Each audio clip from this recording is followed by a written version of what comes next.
बनाएगा अभी। अभी हम लोग बना रहे हैं अंडा, और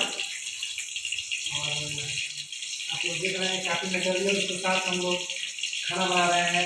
इसमें पहले हम लोग रोटी और चावल बना चुके हैं। रोटी और चावल हमारा बनकर रेडी हो चुका है। रोटी बना दिया? हाँ, रोटी कहाँ है रोटी? देखा हो?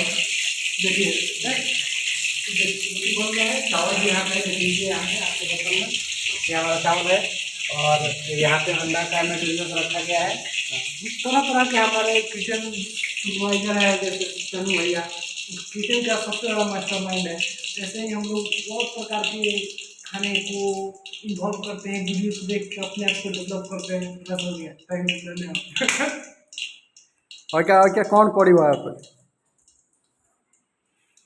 वीडियो बनाने का काम देखिए, मेरा सब्जी खराब होने लगा है।